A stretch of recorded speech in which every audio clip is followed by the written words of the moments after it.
Hey, hey, music makers. My name's Leon Harrell. This is the In-Tune live stream from VIRTUOSOPianoLessons.com. We are getting started back. This is the first live stream we've done in quite a while, so things might be a little bumpy as we get started. We don't have everything set up that we probably need to, but overall I think it'll work out. If you are joining us live, say hello in the chat window. That way we know you're here and we can sort of dialogue back and forth with you. I'll jump right into our content today. Today we're talking about playing piano using lead sheets. So we're going to really talk about using lead sheets, why this is a good tool versus traditional sheet music, and how you can go about beginning to learn the process of doing that. So I'm going to fade our theme song out just a little bit here. We're going to jump right into it. So we'll start off with, what is a lead sheet? It's a type of musical notation that's really stripped down. It's popularly used for jazz music, pop songs like you hear on the radio, other contemporary types of music. We don't find it often in classical music, but you can even find classical music lead sheets. It gives us just sort of a simplified view of things where we're seeing the melody and the lyrics and just the chords. And it makes it much easier to improvise when we're using lead sheets versus traditional sheet music. So let's look through the different parts of the lead sheet just to familiarize you with that.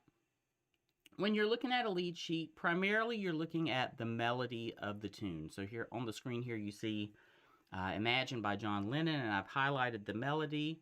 All right, so the lead sheet is really only giving us that, plus a little bit more information to help us fill out the song. Next, you'll see the chord symbols, and we'll talk about those today. But the chord symbols sort of tell us what to do with the left hand, what to do to sort of fill out the rest of the tune. So here we see C major to F to C. All right. Another part of the lead sheet that's important is the musical form. So some sheets will highlight this. Other sheets you'll sort of have to figure out the form as you go through the tune. So we might see that as we look at the tune we're looking at this morning. But in particular, the lead sheet might say, here's the intro of the tune, here's the verse of the tune, and there's multiple lyrics for each verse of the song. There might be a bridge that connects us to the chorus, and usually the chorus is the part of the song that everybody knows the lyrics to the chorus of the tune. So the form is usually included on the lead sheet, or you can sort of suss it out from what you see on the lead sheet. All right, and then the last part is the lyrics. So of course this gives us the words to the tune. The lyrics are important as we're playing piano, even if we're not singing, because they give us an idea of what sort of things to highlight musically or to accent more. So words that are more important for the sentence, we might put more accent on them or take a little more time, add an embellishment. We'll come up with lots of things to do with them, but the words are what we utilize to figure that out. All right, so why use lead sheets to play the piano? These are really good for a quick reference. You can have a whole collection of lead sheets. They don't take up a lot of space. And when you're ready to sit down and play, it's easy to thumb through to a lead sheet, find one, play that at whatever skill level you're at currently. Unlike sheet music, where the goal of sheet music is to give you every note to play, detailed instructions on how to play it, and you're trying to recreate an exact performance of what's on the page. Lead sheets are sort of the opposite of that. They're giving you the structure of the music and sort of the outline of the melody and the chords, but it's up to you how to interpret that, how to make it your own. It gives you a lot more flexibility. All right, and then, like I said, it really only contains the essential elements of the song. But as we go through the rest of this morning's materials, we'll talk about how do we identify these elements and how do we work with them to really make it our own material when we play. Okay, so we're going to do that using the 7 essential musical elements that we teach in our Piano Essentials course. That's a part of our Virtuoso Piano Club membership.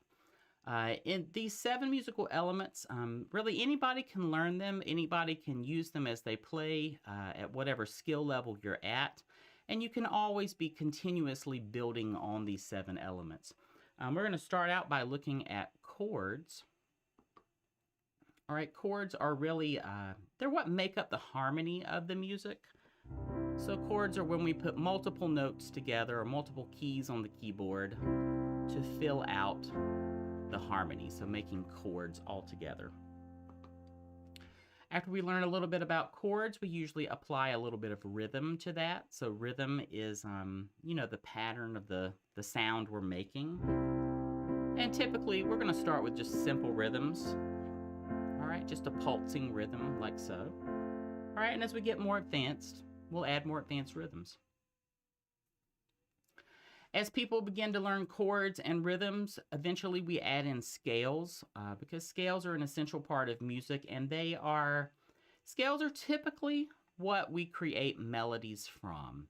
All right, and even if you don't read traditional sheet music, this morning we'll talk about how can you read the sheet music without knowing all the notes of the staff and how all that works.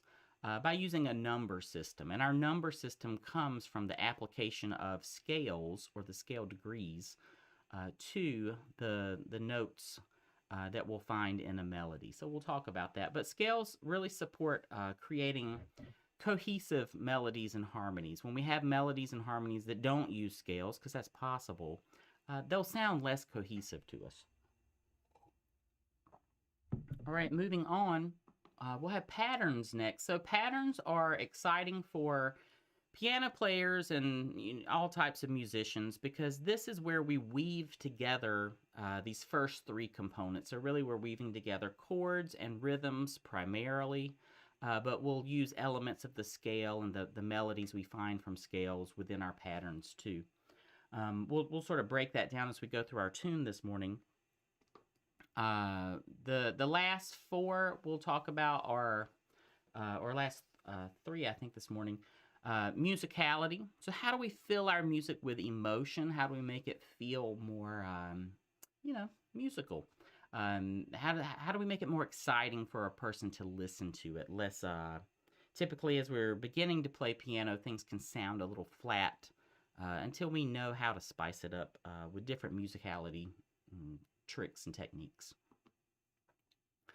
As we get comfortable doing all these things we've mentioned thus far, we start to incorporate improvisation. So improvisation is being able to really make this music come alive in the moment and do things on the spot. So you're responding to what it is you're playing, or maybe you're playing with other people, and you're able to respond to that in real time. So you're doing that in an improvisatory manner. The next thing is notation. So notation's an essential part of music because we have to write music down in some type of way. Otherwise, the only way to transmit it is just orally, listening to someone and trying your best to imitate that. And although that's possible, and there are cultures that have done it that way over the centuries, but the most efficient way is to write it down in some form so that you can read it and practice it and break it down in a certain way. When we work on notation skills in Virtuoso Piano Club, primarily we focus on playing melodies from the written notation so we can work on rhythm and counting and reading things from a staff when necessary. More often we spend our time on chords and chord symbols, so how to translate these chord symbols onto the keyboard and apply different patterns that might match the song we're using. But really, the goal of notation for you is how can I read this in a simple way, and how can I perform it in a way that matches my skill level. All right, that brings us back around to the top of the circle here. We're going to take a look at chords first as we dive into this tune. So every lesson we have in our piano club, we meet every 2 weeks. And in our club, it's a live club hosted on Zoom. We start out with learning the chords of the tune. So regardless of your skill level or where you're at, it's important to know how to play the chords. And we teach that and make sure everyone's kind of on the same page at the appropriate skill level. So looking at this chart, we're going to take a look at just the beginning of it today. Our first chord is C major. So we'll see this symbol that just has the letter C. And when we see that letter C, it just means play these notes on the piano. All right, so this C is showing us to play C, E, and G. And you'll see that on my keyboard, C, E, and G.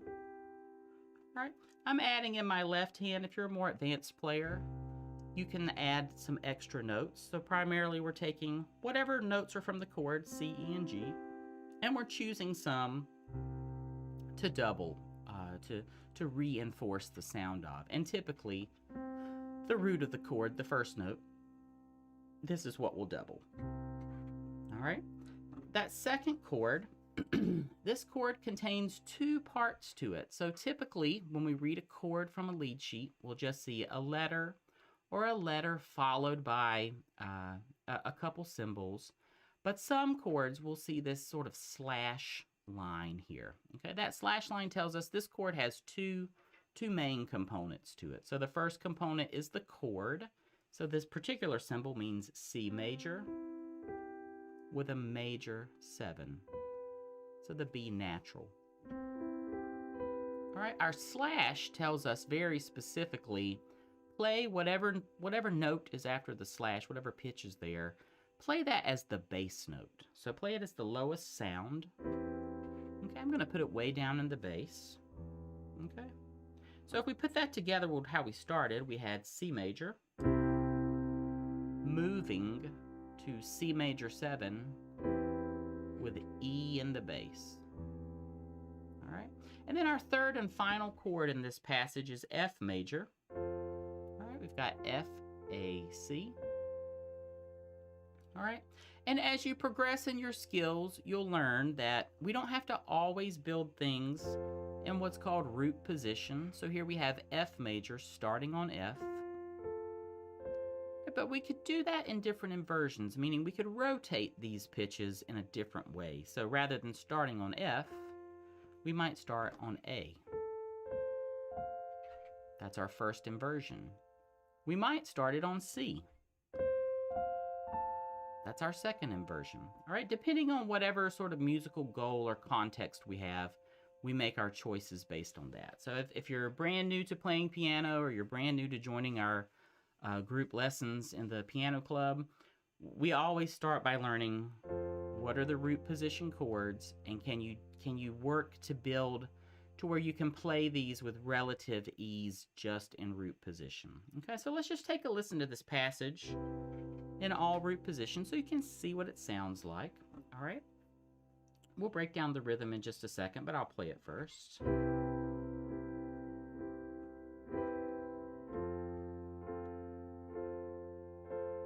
Root position C major 7 with E in the bass to root position F major.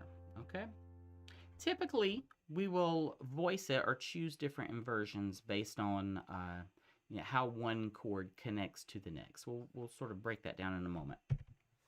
Okay, talking a little bit more about the rhythm now. So when we look at a lead sheet, or in this case we're just looking at the chords of the lead sheet, we will apply various rhythms to it to make the song interesting. When you start out reading a lead sheet, your goal is to get the chords correct. The rhythm is not as important, but the first rhythmic goal is going to be, can you play each chord with the correct number of beats, based on where it is in the chart. Almost always, if we have one chord per measure, typically that's 4 beats. All right. If we have more than one chord in a measure, the chords are sort of lined up visually where they would fall in the beat structure. Okay, so the majority of tunes are in 4/4, so they have 4 beats per measure. Not all tunes, and if it's not 4/4, it'll tell you on the lead sheet. But in this particular case, we'll see in a moment when we see the lead sheet, we have C major for 3 beats. So 1, 2, 3, and then on beat 4, our C major 7 with E in the bass.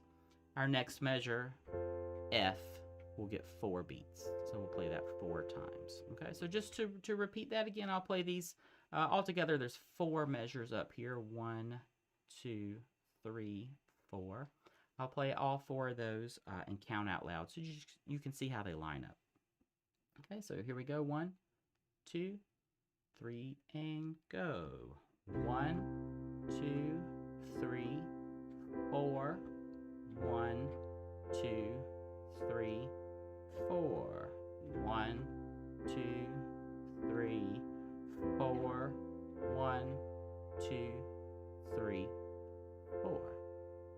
right, so that's the basic structure of the chords and the rhythm.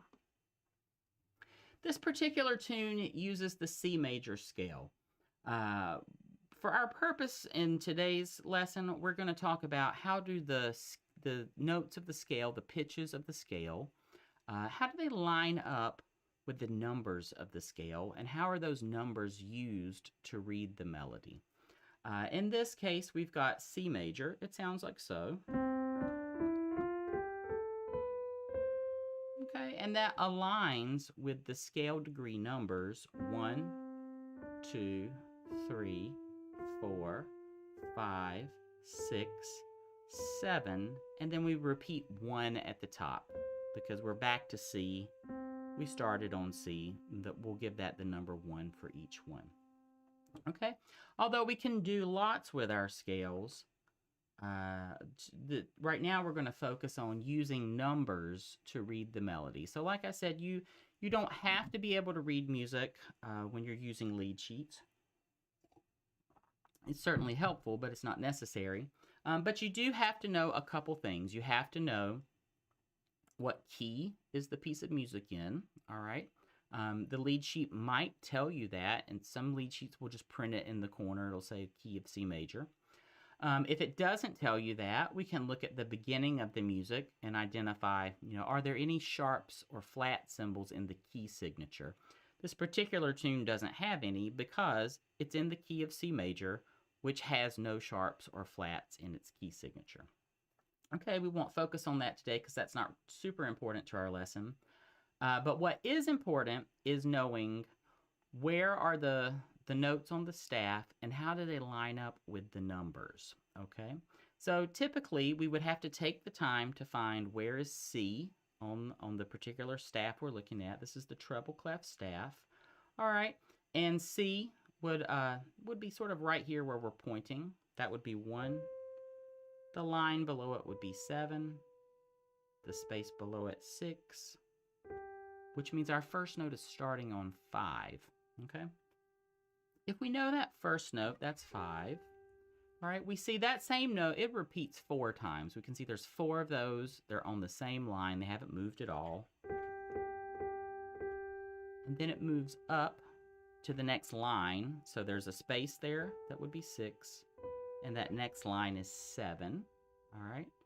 And then that 7's going to step down to 6 here. I don't have this one labeled, but you can see from 7, it'll step down to 6. Okay.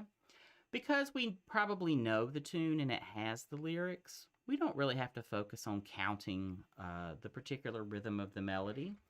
But I do want you to think about the numbers. So here we have 5, 5, 5, 5, 7, 7, 6, 5, 5, 5, 5, 7, 7, 6, 5, 5, 7, 7, 6, 5, 5, 5, 7, 7, 6, 6, 1, 6, 1, 3, 3, and it'll continue, okay? So using numbers is a great way to begin reading melodies. It's typically simpler to people who have never read sheet music. If you have experience reading sheet music, that could feel more complicated, but your end goal is to just play the melody. So if you read it by note, knowing the letters, that's good. If you don't know it that way, using numbers is a really good place to start building that skill. Okay, and those numbers come from the scale. The next element we'll add is a pattern. Okay, so a pattern is a combination of a rhythm. So in this case, we're going to do all eighth notes. So if this is our beat, 2, 3, 4, 1, 2, 3, 4, we're using eighth notes. So in this case, each one of those was a quarter note. That was one beat. We're going to divide it into 2 parts. So 1 and 2 and 3 and 4 and 1 and 2 and 3 and 4.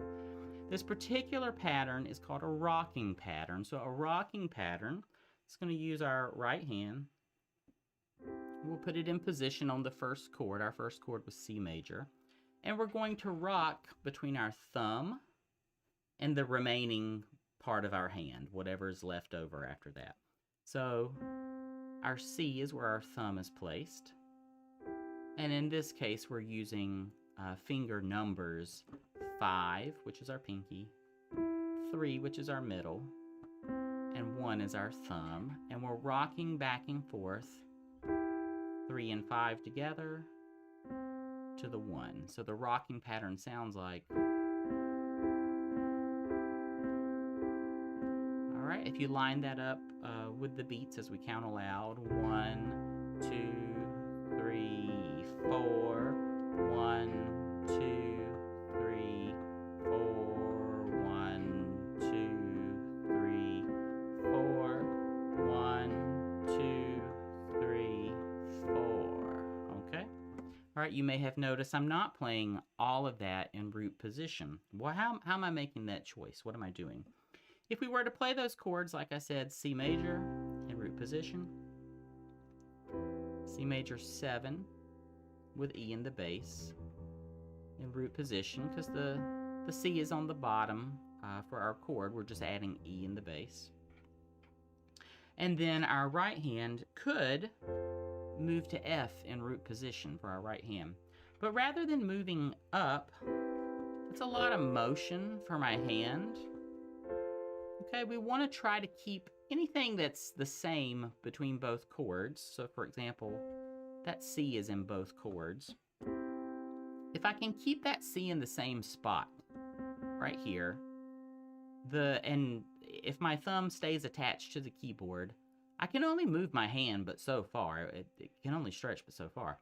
So I have to fill in the rest of the chord by keeping that C in the same spot. So if it's F major, we'll have F. There's an A. And then our C, that's in our thumb, we're already playing that. So if we do that, all right, we've created what's called smooth voice leading. So each of the notes is moving smoothly or minimally from note to note. And that sounds good to our ear when we play. And that's also how we choose, well, what inversion are you going to play? Okay, just to recap, here's our rocking pattern.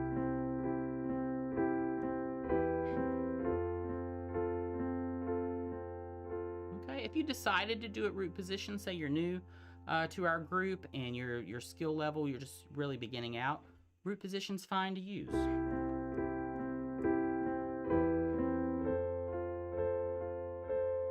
Okay, it still sounds good. It's still very satisfying to play. All right, and that's the main goal of our class. After looking at our pattern and getting comfortable with that, typically, we're going to learn more about some musicality. How do we make this feel more musical? The primary skill we work on is how to play this in a singing style, or if the traditional musical term is cantabile, which is Italian for singing style. To do that, typically we have to use our right hand. We have to play with a little more weight. We have to press a little bit harder in the right hand, a little bit softer in the left hand. And by doing that, the melody, it sings out, it projects more. It sounds like so.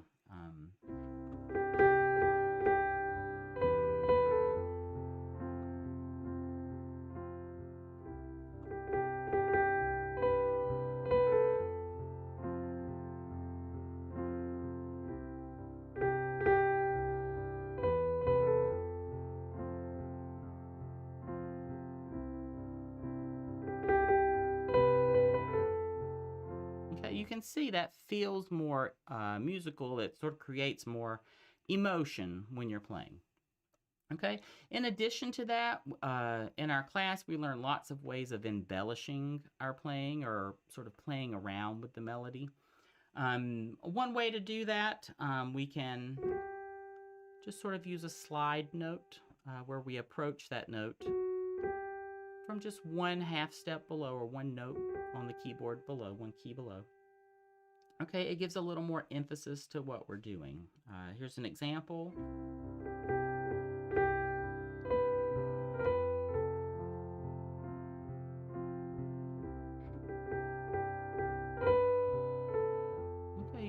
just sort of punches on some of those words. There's lots of different things we can do for it to make it more musical, but in particular, we try to learn different improvisation techniques. So after we've sort of worked on shaping our phrases, making things more musical, bringing the melody out, we might add some different chords or modify them as a way to just improvise. Okay, so in our course, we learn, okay, if you have a C major chord, what can you do to change that or, make it your own? All right, one way to do that, if we have a major chord like C major, we could turn that into what's called an add to chord. Okay, I think I have a graphic that shows that. Oh no, but I'll talk you through it. So here's our chord C major. It's built on the numbers 1, 3, and 5 for that chord. All right, if we were to add 2, whatever note would be 2, in this case it's D. All right, that changes the sound up. All right, it sounds a little sweeter or softer, kind of depends on how you describe it, but it changes it up and it allows us some more freedom for improvisation. Likewise, when we see our F major chord here, all right, we had just a regular F major, but we've added in F major 7 with a 9, all right, and we call that chord F major 9, all right. We can play it in root position like so, or we can sort of change, where do we put all those notes of the chord. We could play it like this. We could play it like that. You can mix up where you place that on the keyboard. That's called voicing, to create whatever arrangement you like of that sound. Okay. When we do that, when we improvise using some extra chords, sometimes we'll just play the melody and the chords just the way we were before. We're just playing different chords now.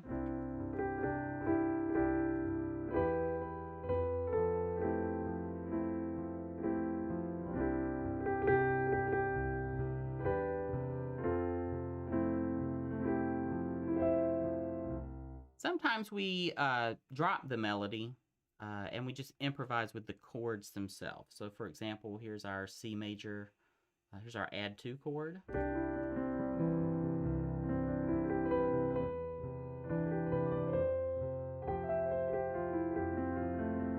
right, and those are the notes from our F major 9 chord, okay? So as in our class, we talk about different ways to improvise. How can you do that? Again, at the skill level you're at. Maybe you're not at that level yet, but simply adding just 2 to your major chords, you're ready for that new skill to add into your repertoire, okay? Our last skill we look at depends on the tune we look at, but sometimes we look at the exact notation of a tune, particularly in the introduction of a song. Because usually this is sort of a signature sound that you associate to that tune. You might improvise a whole lot of the rest of the tune, but the introduction, is very particular to that particular song. So we might take a moment to look through the notation of this, which is the exact introduction of Imagine.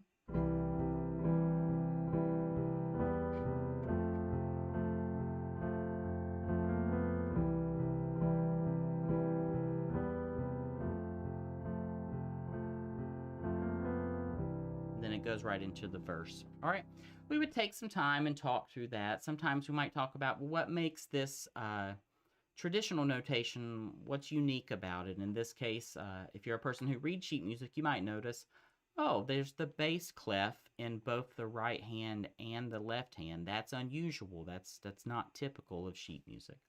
And we can see here at the end of the line, it tells you, oh, you're about to go into the treble clef. We also hear in here this little musical fragment that's very easy to recognize from Imagine, because that is part of this melody that the piano plays. All right, and we know that from the recording. We've heard that many times. So that information, it's not captured in the chords, it's not captured in the melody of the lead sheet, we might only find that in traditional sheet music. So sometimes we fill in our lessons just little bits, just so you know, oh, if you want to play the tune a lot closer to what the recording is, this is something you might want to know about. Okay. Typically, at the end of all of our lessons, we wrap up. The order of our lesson will go through learning the chords of each section of the form. So in this particular case, we'll learn the chords of the intro, we'll learn the chords of the verse, the bridge, and then the chorus. There's some typos there, but I'll have to fix that for next time. As we do that, you'll learn as you attend these types of lessons that typically we'll learn some chords in the intro that appear in the verse. In this case, all the chords of the intro appear in the verse, so we're not really learning new chords there. In the bridge, some of those carry over to the bridge, but there's a couple new chords there. As we get into the chorus of the tune, we ultimately figure out, oh, there's only one new chord in the chorus. So we're sort of building on it progressively. So each section, we learn the chords, but we're building bit by bit as we go. So it's not as difficult as it might appear when you first are reading these things. All right, so we'll come back to talking about our membership in a moment. So in our lessons, typically we'll wrap up by playing the whole tune. So I'm going to just go through and play intro, verse, bridge, and chorus. I'll throw in some melody too, just so you know it, just so you can get a feel for what's it like to participate. So if you were new to the class, you've never played piano before, your goal in every tune we play is to play just the root position chord, all right, and or the left hand bass note. So if you're totally brand new, you've never played piano before, even the chords might feel a little difficult to you. So you might just play along with me as you're just playing C from the first chord, that E in the bass note it shows you, F, repeating C, C, F, and then you're playing the whole tune left hand only, and just trying to keep up with reading the chart, playing the left hand. As you progress, you're adding things in root position. All right, as you progress beyond that, you're doing things in inversions that create smooth voice leading, like we talked about a little bit. So you'll have C to this F in second inversion, okay? And you'll go through the whole tune that type of way. Our final level is you're adding in the melody.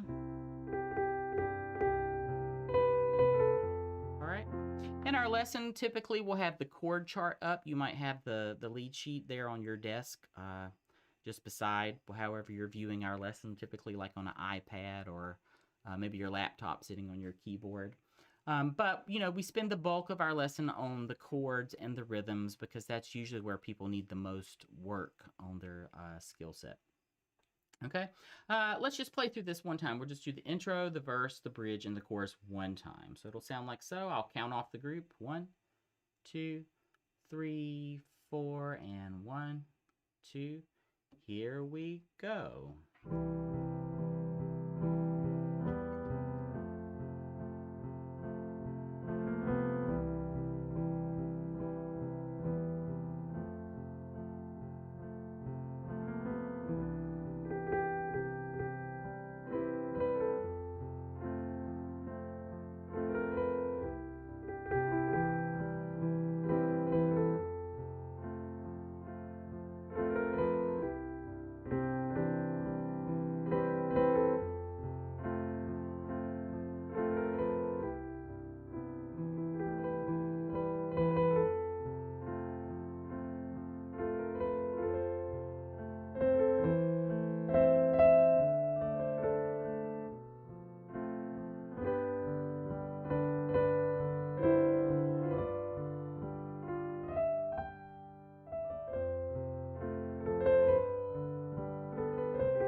stop right there. So in our class, we would go through all the different repetitions of the different verses of the song. Okay, so if you've liked what you've seen on this lesson, consider joining our piano club membership. It is $35 a month, and the way it works is you'll join our lesson live, kind of similar to how you're watching it here on YouTube, but it's hosted via Zoom. So your camera will be on, and you and I and the rest of the people in the class, we can dialogue back and forth. We can hear each other if we need to sort of hammer out a part of your song. As we play as a group, we don't hear each other. You'll only hear me playing, and it's always your choice what you choose to share with everybody in the group. But typically, the focus of our lessons, we pick one tune every 2 weeks. Members of our group get to weigh in every semester on what tunes we pick. And then our focus is, student by student, what skill levels are you working on from our Piano Essentials curriculum? And, we'll learn the tune. We'll break down certain techniques that apply to whatever tune we're working on. We make sure you don't have any questions, or do you want to hear something a second time in the lesson? And then in general, we just sort of keep a pace of, what type of progress are you making based on what your desire is. There's never an expectation that you spend a lot of time practicing between lessons. Our lessons are designed specifically for adult students, primarily people who are retired. And our goal is that you come to the lesson, you have fun in the lesson, you learn something new at every lesson, you build your skills at every lesson, and whatever amount of time you prefer to spend outside of the lesson practicing, that's just an additional thing that's good for you. We don't expect it or test anything about your outside of class time. Okay, if it sounds interesting to you, feel free to start a free trial. We offer a 14-day free trial of our course. You can join it live with me and all the members of the course for 14 days. And after that, your monthly membership starts at $35 a month. Of course, you can cancel or pause at any time. And there's no pressure to continue if you choose not to, okay? So that's really all I had to share for you in this live stream this morning. You can learn more at VIRTUOSOPianoLessons.com. Again, my name's Leon Harrell. I'm the piano coach at our website. You can certainly try our free trial anytime you like. I'll turn our theme song back up. And if you have questions about today's live stream, or you have questions in general about the piano, feel free to visit our website, VIRTUOSOPianoLessons.com. There's a contact form you can send questions. If you're watching this on YouTube, either live or in the replay, post your comments in the chat below, and we will get back to you in whatever format you contacted us. If it's on the website, we'll shoot you email back. If it's on YouTube, we'll reply to your comment here on YouTube. Okay, so that's going to be it for today. I'm Leon Harrell, piano coach at VIRTUOSOPianoLessons.com, where we are teaching you how to play the songs you love. So we'll see you next time on our live stream in